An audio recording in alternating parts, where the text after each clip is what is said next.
Que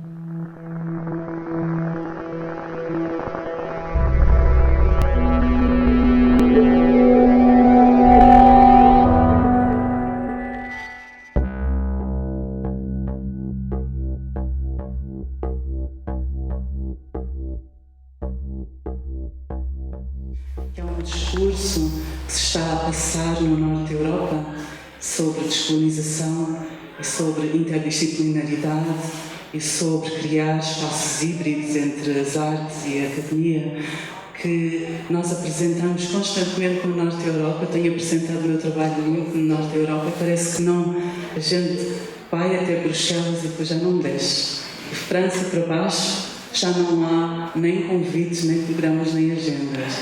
Então, para atravessar o Atlântico ainda é mais difícil. Por isso eu estou muito feliz de estar aqui e nós conseguimos atravessar o Atlântico. Ontem fizemos uma série de entrevistas e um dos temas foi eu vivo em Berlim, o Goethe Instituto é um instituto alemão, porque tratar o tema da África ou os temas da diáspora africana? A Alemanha tem uma história colonial e uma responsabilidade histórica com o colonialismo muito grande, assim como todos os outros países da Europa, e a Alemanha não é uma exceção. O ano passado, 2015, nós fizemos uma grande comemoração em Berlim, em quase todos os teatros onde nós trabalhamos e todos os centros culturais, porque o ano passado comemorou-se a Conferência de Berlim. A Conferência de Berlim foi realizada em 1884 e 1885. Foi uma conferência que se realizou em Berlim em que Otto von Bismarck, como se fosse um presidente idêntico ao termo atual, Otto von Bismarck convidou todos os representantes dos países europeus para virem a Berlim e para participarem numa conferência que se realizava à volta de uma mesa muito grande. E nessa mesa muito grande, todos os representantes, homens, se sentaram à volta da mesa e abriram o mapa da África. Essa foi a Conferência de Berlim. O mapa da África foi aberto sobre esta longa mesa e com uma linha e com uma régua, o continente da África foi dividido em 7 partes. Uma delas sendo para Portugal e outra sendo para a Alemanha, com os restantes. Portanto, a implicação que a Alemanha e Berlim têm na história colonial e do que é hoje a África, que sofre ainda imenso com essa divisão, foi enorme.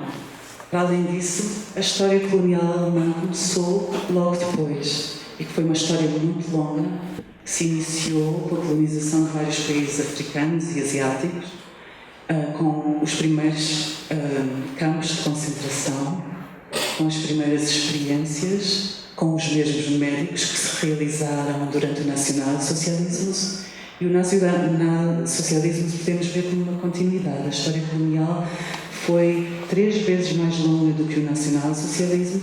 Iniciou-se na Namíbia, em vários países africanos que foram colonizados pela Alemanha, e foi onde aconteceram os primeiros genocídios do povo Nama e do povo Herero, em campos de concentração. Os mesmos médicos, Dr. Fischer, entre outros, que continuaram o seu trabalho e que teve o clímax no nacionalsocialismo. No nacionalsocialismo, a maior parte de todas as comunidades que não eram brancas, arianas, a construção da raça, como vocês sabem, foram eliminadas, mortas, postas em campos de concentração. E a comunidade africana, afro-deutsche, afro-alemã, e as comunidades africanas que viviam na Alemanha, na altura, que eram bastantes, porque era o tempo colonial, com a culminação do tempo colonial, foram de certa forma poupados porque Hitler tinha um programa, um projeto. E o projeto dele era, através do cinema, reconquistar a África e alargar a Alemanha. Portanto, o que ele precisava da população negra como extras não é? Figurantes nos filmes. Então há vários documentários, há um documentário muito bonito que se chama The Black Victims of Hitler, as vítimas negras de Hitler, em que vários atores negros afro-alemães contam como é que eles sobreviveram ao Holocausto e sobreviveram aos campos de concentração, porque eles eram usados como figurantes para os filmes desde crianças, mas com uma particularidade: eles tinham que ser esterilizados, porque a raça negra não poderia continuar a existir dentro da nação. Então, se nós olharmos para trás, para toda esta historicidade e esta continuidade, claro que nós temos que estar aqui neste espaço para reeditar e para narrar e para contar uma nova, para olhar para a nossa história e criar novos discursos e novas linguagens. É um trabalho que arrisca e que abre novas perguntas e abre um novo espaço para, acho que algo que vocês não conhecem, porque eu tenho trabalhado muito em Berlim, dado aulas em várias universidades na Europa, e os estudantes estão no primeiro ano, no segundo ano, no terceiro ano, e quando eu pergunto sobre esta história colonial alemã ou sobre o que é a Conferência de Berlim, os estudantes não conhecem. É uma história que não se conhece, que foi completamente eliminada dos livros. E nós começamos por aí, por falar sobre o que é descolonizar o conhecimento. Como é que é possível que vocês estejam no segundo, terceiro, quarto, quinto ano da universidade e não sabem que a Alemanha teve uma história colonial?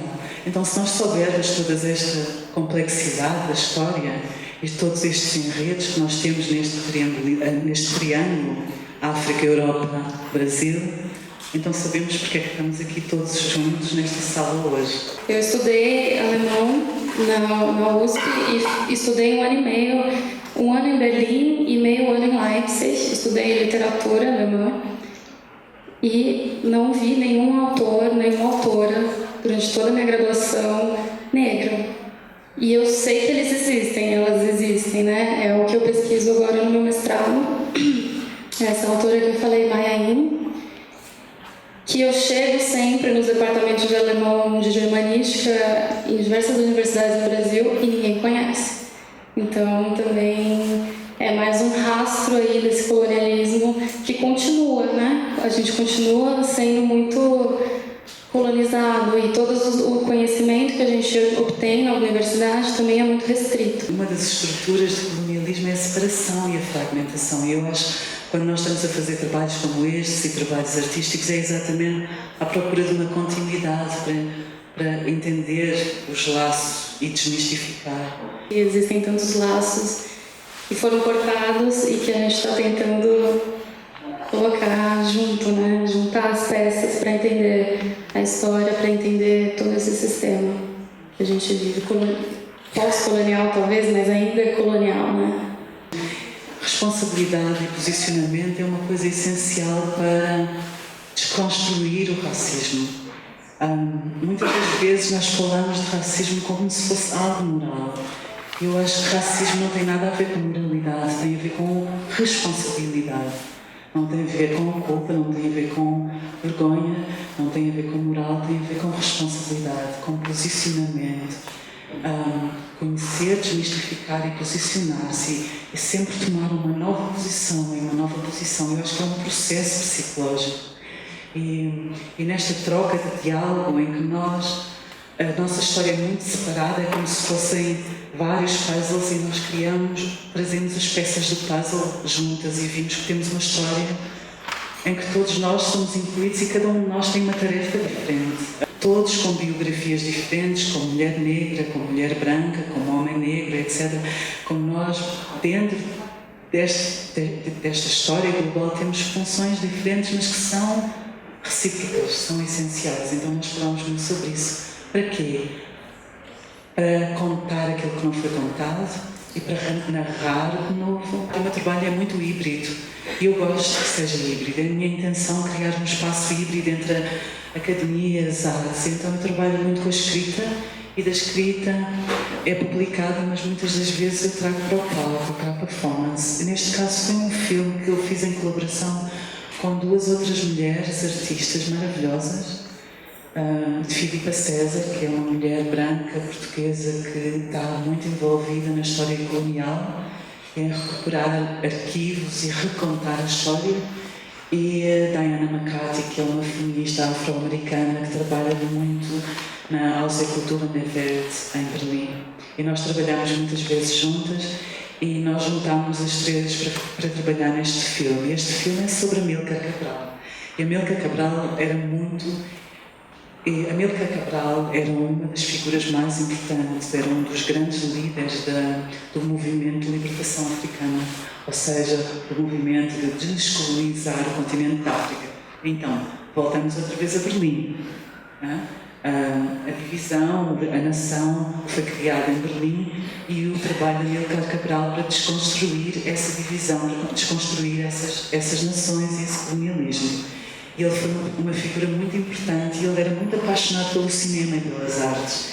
Ele achava que através do cinema e da imagem nós podíamos educar a população e motivar a população apenas projetando, pondo um lençol em cada aldeia e projetar os filmes no lençol, as pessoas podiam ser educadas, ser motivadas para entrar na luta de descolonização, serem educadas, aprenderem sobre a agricultura, sobre o sistema das águas, etc. Uma série de coisas. Então ele mandou 4 jovens para Cuba para se tornarem realizadores de cinema, que são hoje os grandes realizadores de cinema africanos, como Flora Gomes, que hoje tem 80, quase 90 anos, e eles eram os discípulos de Amílcar Cabral. Portanto, estas imagens são imagens destes novos realizadores de cinema. E este footage, estas filmagens desapareceram durante o tempo colonial e foram escondidas durante muito tempo. E o nosso projeto foi recuperar estas imagens e depois dar novos artistas darem uma nova voz e contarem a história que se calhar estas imagens queriam contar. Então, este em particular chama-se Conakry, porque Conakry, Guiné-Conakry, que é um dos países mais importantes na África Ocidental, era um país muito moderno e muito avant-garde que recolhia uma série de intelectuais e de artistas e de pensadores para pensarem juntos em residências, em workshops, como é que poderia ser a descolonização, como é que nós vamos fazer isso juntos. E de facto toda a gente estava envolvida, da Europa, da Ásia, da África, de Cuba. Cuba teve um papel muito importante, portanto era mesmo um processo global. E nós escolhemos, eram dias de filmagem, de filme, e nós escolhemos uma pequena parte em que nós trabalhamos com essas projeções antigas e escrevemos um novo texto para o filme.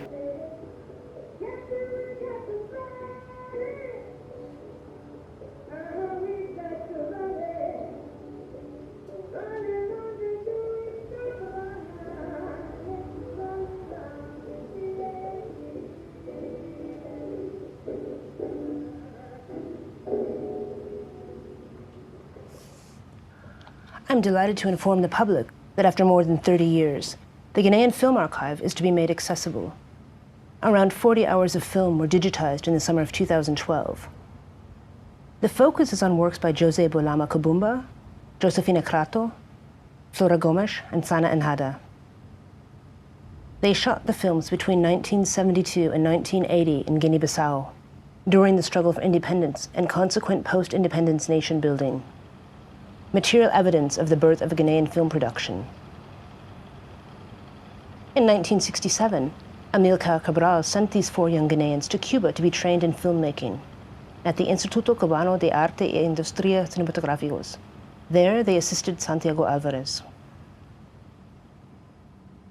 In 1972, the 4 returned to Guinea-Bissau to document the independence movement. Early media activists. The archive includes a mix of raw footage, documentary films, newsreels, and sound, some sent from countries that supported the Ghanaian struggle. Chris Marker left films there in 1979. In 2012, Felipe Cesar and Nacho Checa traveled to Bissau shortly after the April 12th coup d'etat to bring the film material to Berlin. For years, these films were stored at the National Film and Audiovisual Institute of Guinea-Bissau, founded by Mario de Andrade in 1977. The 16mm film rolls, in varying states of decay, are being digitized with a prototype film reader designed by engineer Rainer Meyer. For technical, economic, and diplomatic reasons, the sound should be recovered and digitized at a later date. The originals and digital copies will be returned to Bissau in late 2012.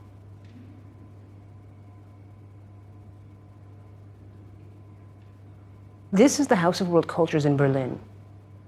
In 1957, it was a Congress Center, a gift from the United States of America to West Germany.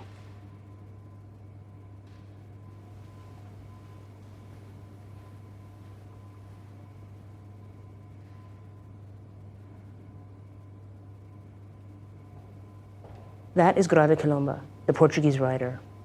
She will share her readings of particular footage from this archive.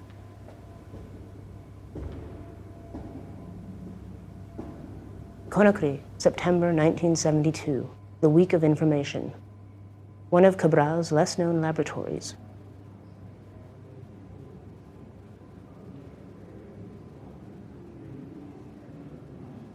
Decolonization, what a beautiful word, written in images, picture by picture, a visual language portrayed in each one of these reels. Here cinema becomes a decolonial act.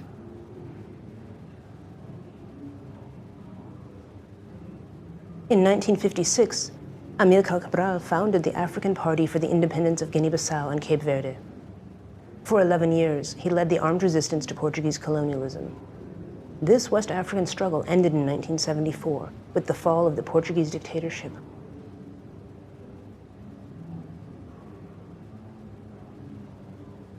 What I speak and have to say may never be what these reels want to tell, but I tell you and I reassure you that the name Amilcar Cabral was never revealed to me in my history books, nor mentioned in my classroom in Lisbon, where other black children and I sat in the back.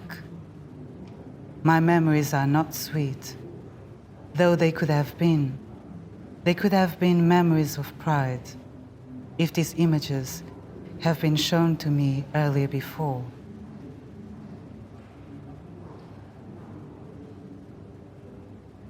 Cabral's hand gently points to a new identity, his continent given a new body, his history given a new language, his people given a new shelter, his language recovered, numbers, statistics, documents, maps, pictures, books, a whole room full of empirical evidence against those intrusive memories of subordination.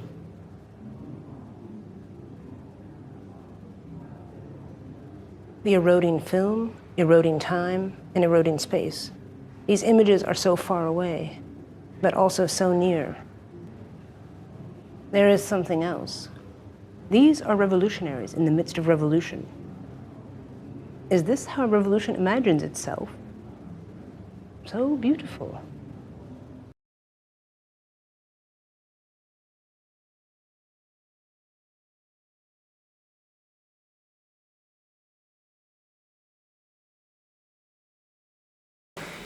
Eu tenho que dizer que, de facto, em Portugal ainda é muito comum olhar para a história colonial com um certo romanticismo. O colonialismo não tem a ver com violência, com genocídio, com opressão, com a ocupação, com a exploração. Tem mais a ver, é como se fosse um projeto intercultural. Fala-se português em todos estes países. Eles comem bacalhau em todos estes países. E azeite também. Então, venha a Portugal para redescobrir toda esta terminologia, toda esta linguagem, que aliás eu encontro aqui também muito forte. Eu acho que o Brasil também tem uma estrutura muito colonial ainda, como em Portugal. extremamente colonial. Os extremos são tão grandes, as desigualdades são tão grandes, a arquitetura é tão colonial, tem porta da frente, tem porta de trás, tem porta de convidado, tem porta de serviço, tem uma série de coisas que no meu mundo não existem, que para mim são muito coloniais, têm muito a ver com o passado. Então foi extremamente difícil, apesar do projeto ser um projeto muito bonito, é bonito, não é? Eu acho que é um projeto muito bonito e também muito forte, porque é a primeira vez que 3 mulheres artistas estão a trabalhar estão a usar estas imagens. Estas imagens nunca foram vistas. A Alemanha foi o único país que se disponibilizou para financiar este projeto. Por isso é que nós depois acabámos por fazer as filmagens na Alemanha, na Hauskultur Neved, porque tivemos uma série de partners, de parceiros na Alemanha que tiveram dispostos em fazer este projeto e viram a qualidade e a importância deste projeto. Então, isto mostra mais uma vez como é importante este intercâmbio e esta globalidade no trabalho, porque senão é impossível fazer o trabalho. E uma vez fazendo lá, depois nós podemos trazê-lo aqui, o que depois abre outras portas para outros projetos feitos aqui.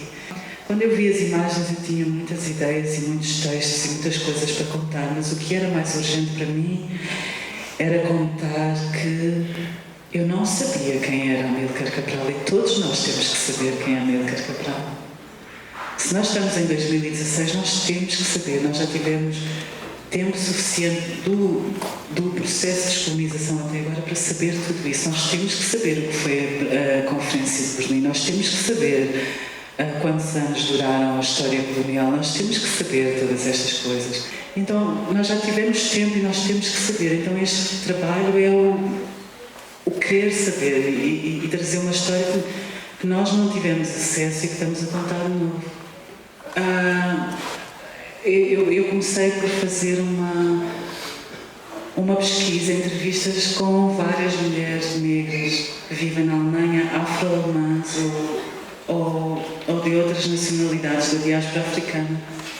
E depois escrevi o livro, e depois de escrever o livro adaptei-o para palco, para performance, e este elenco de atores que está atrás de nós são os atores com quem eu geralmente trabalho, porque eu faço muitos projetos de trazer a escrita para performance em palco, e nós agora podemos ver essa adaptação.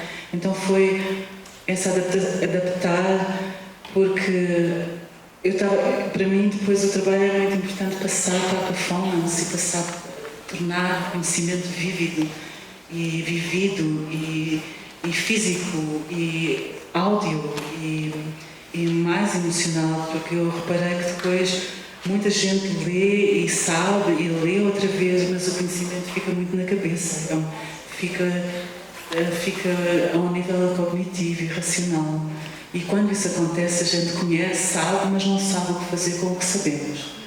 Então, só quando nós temos acesso emocional ao conhecimento é que há uma transformação, de facto, política, porque eu sei o que fazer com o que eu sei. É aqueles momentos em que a gente, sempre soube, mas só agora é que eu entendi. Então, é esse processo de passar o livro para a performance. I hate when people touch my hair. Ask me where I'm from. I never felt that before in my body. In my fingers. I explained to her that I do not like them. She told me her Cuban friend likes it. I grew up hearing this word. It must be something bad. He apologized immediately. How do I wash my hair? With water and shampoo. She committed suicide. I think she was very lonely. I could not believe it. He smelled my hair and sang that song. About monkeys. I had to be better than all the others. 3 times. Black and smart. Angry. I am not aggressive. Angry because this is aggressive. Yes, I combed it. I do not want to be better. Imagine being the only black person in the family. I do not want to be worse. I realized how much of myself I have out at risk. I had to read a lot. Learn. Study. I read many books.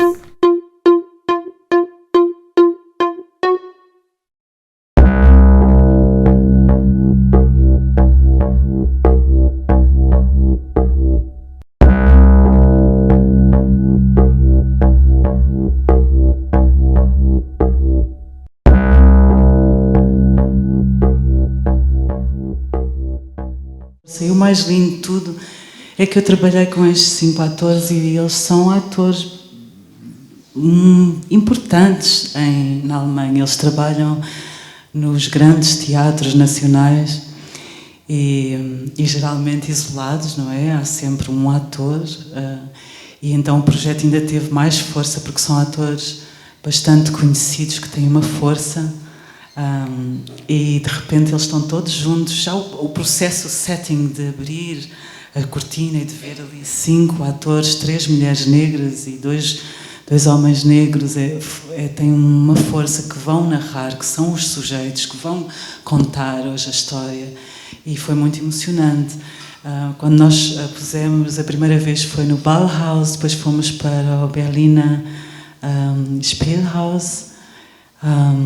Mostramos também no Gorki Theater, mostramos em vários teatros diferentes e quando anunciámos as casas estavam sempre cheias e uma grande fila de pessoas que queriam entrar, então mesmo se vê que nós estamos à espera, nós queremos esta narrativa, queremos ouvir estas histórias. E o que vocês viram foram apenas...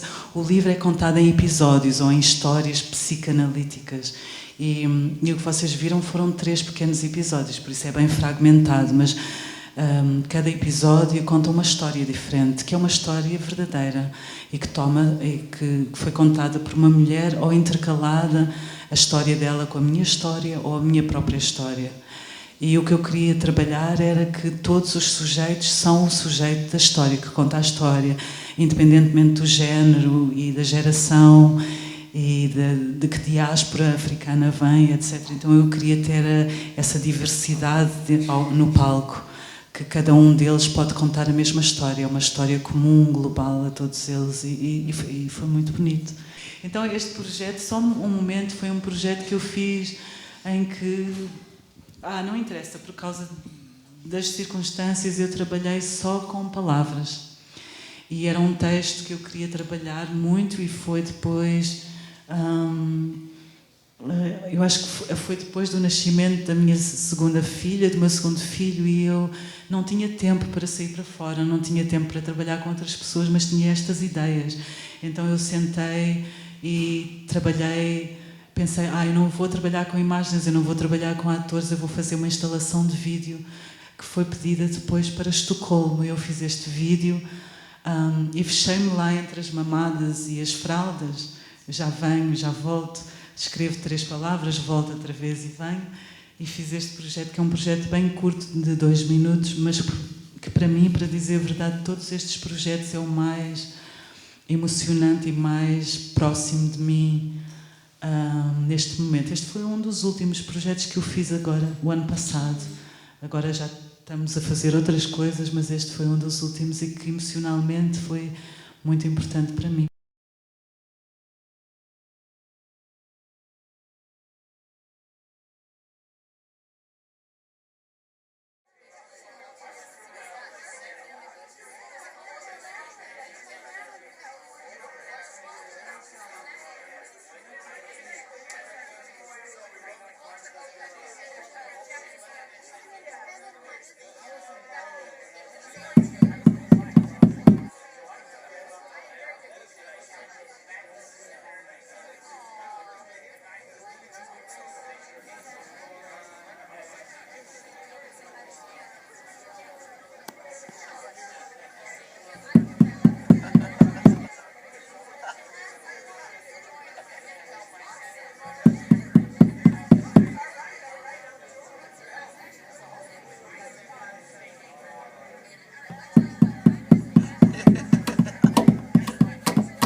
Boa noite, meu nome é Bruna.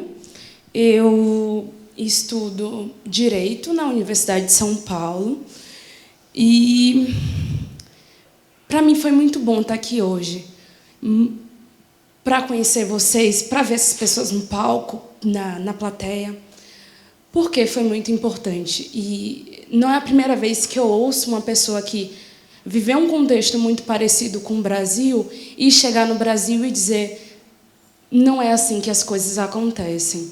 Eu não sou do estado de São Paulo, eu sou da Bahia, que proporcionalmente a cidade de São Paulo ela tem muitos negros. Agora, percentualmente na população, a Bahia tem uma quantidade de negros na porcentagem da população muito expressiva.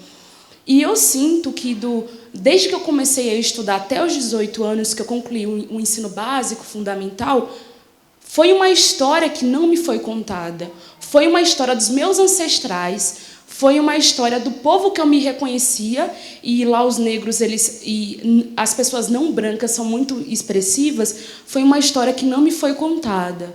Foi uma história que eu achava que racismo era o problema do outro. Racismo era quando na TV chamavam alguém de macaco. Ou racismo era que na TV a gente não se via representada.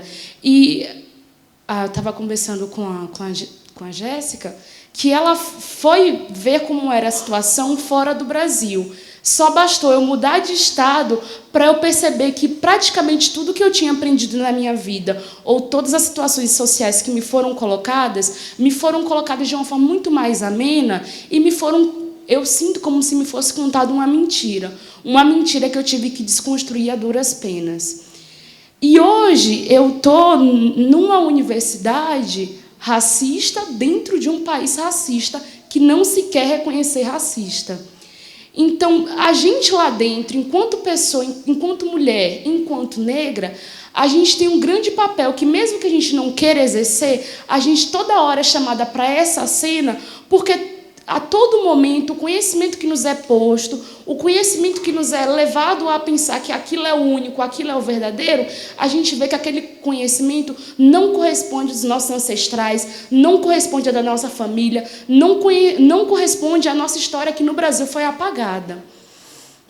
E na performance eu vi frases que lembram o que eu passo no dia a dia, que as pessoas elas são silenciadas, as nossas pautas são pautas importantes, assim como a pauta sobre classe, a pauta sobre o movimento ambiental, é uma pauta importante, mas a todo momento é secundarizada. Olha só, o problema do Brasil é porque a pessoa é pobre, não é porque a pessoa é preta. Mas e a pessoa que é pobre, é preta e é periférica? E são discussões que as pessoas não conseguem dar conta. E quando a gente traz a nossa vivência, as nossas experiências, que talvez nem foram pautadas ainda pela academia, tratam a gente como se fossem pessoas agressivas. E essa é uma frase que eu ouço muito. Nossa, mas você está sendo muito agressiva com as pessoas. E a agressão sistemática que a mim e ao meu povo a gente sofreu a vida toda?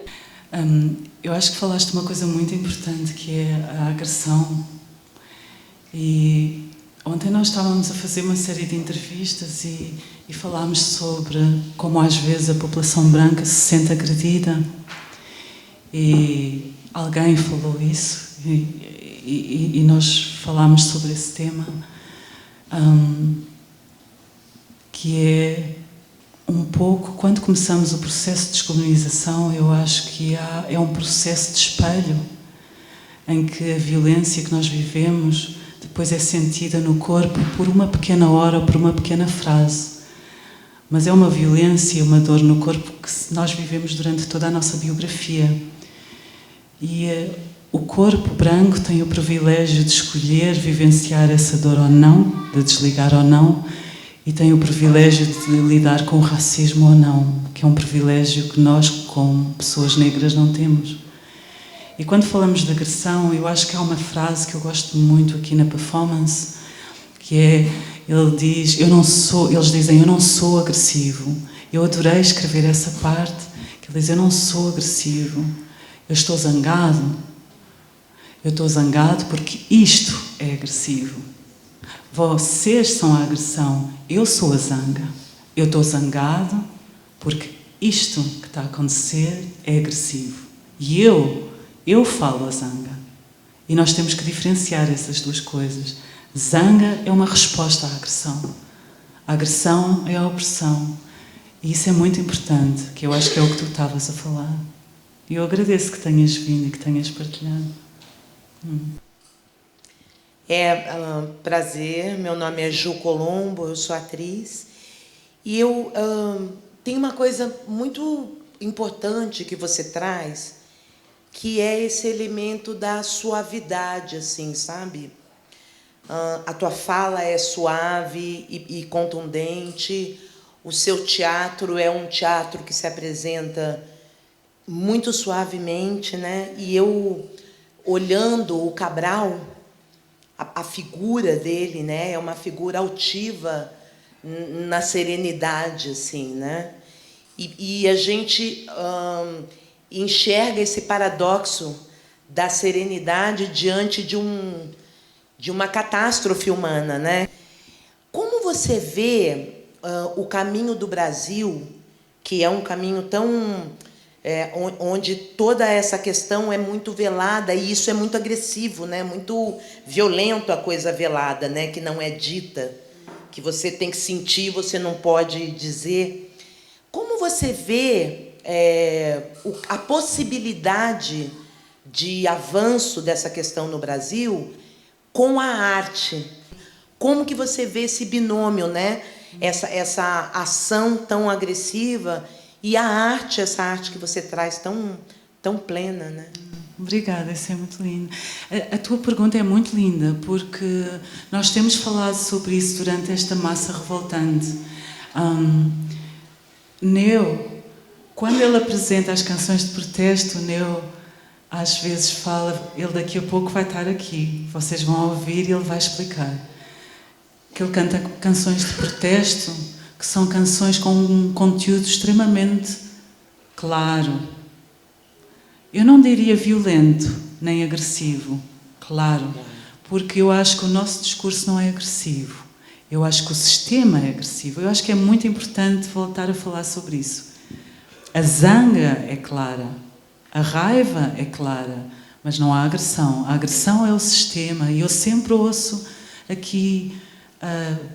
vocês sempre dizem, nós somos um pouco agressivos, o discurso é agressivo, o show foi muito agressivo, a performance foi agressiva. O sistema é agressivo. Eu acho que uma dos trabalhos ou tarefas que nós temos para descolonizar é diferenciar os termos, a terminologia. O sistema do racismo, do colonialismo é extremamente agressivo. Coloca-nos fora da humanidade. Oprime, exclui, é violentíssimo, é brutal, traz o genocídio, o silêncio, tira a voz, tira a linguagem. Isso é de uma agressão monstra, é de uma agressão traumática. O que é traumático? Traumático quer dizer que é uma dor tão forte que eu, a nível psíquico, não consigo organizar. Eu não tenho nem simbolismos, nem línguas, nem termos para aplicar, para dar uma lógica àquilo que eu vivenciei. Isso é o que é o trauma. E quando eu não posso aplicar uma linguagem àquilo que eu vivenciei, porque me coloca fora da humanidade, eu tento dar a lógica a algo que é ilógico, que é o racismo. Eu posso explicar, mas não pode ser explicado. Sim. Isso é a essência do trauma. Então, é muito importante, eu acho que é muito importante falar sempre sobre estas coisas para nós sabermos em que lugar nós estamos.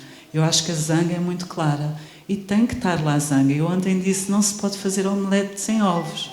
Para fazer omelete tem que ter ovo, mas também não pode estar fechado, tem que partir o ovo. Para fazer omelete, não é? Tem que fazer isto, se não fizer isto, não pode abrir o ovo. Quer omelete, tem ovo. Tem que partir dói para sair. Então é um processo. Então o que eu vejo é que é um processo. E o processo, talvez nós estávamos a falar que o Brasil é um país colonial bem sucedido porque nunca teve um processo de descolonização. Ao contrário dos nossos países, nós passamos por um processo de descolonização. O governo mudou o povo mudou, as línguas mudaram, as agendas, os currículos mudaram, às vezes tornámos-nos em ditaduras, é verdade. Mas pronto, nós passámos pelo processo. A educação foi extremamente importante, o nível educacional é extremamente alto. Tudo o que não passou aqui. Portanto, nós passámos por um processo, e até acho mesmo na África do Sul, também passaram, de certa forma, por esse processo. E eu acho que no Brasil talvez ainda não tenham passado. Portanto, encontrar uma língua, quando tu vês a performance ou os outros trabalhos, é muito clara, tem muita raiva ali dentro, mas é falado com muita suavidade e com muita clareza e sem acusação, porque não há nada para acusar, porque estamos a contar simplesmente a nossa história e a narrar um novo conhecimento. Para mim não há mesmo uma luta, para mim é afirmação. Eu estou aqui para contar a minha história e agora saiam da frente, que eu vou passar. Não é? Não é uma boa maneira de acabar? Vamos acabar.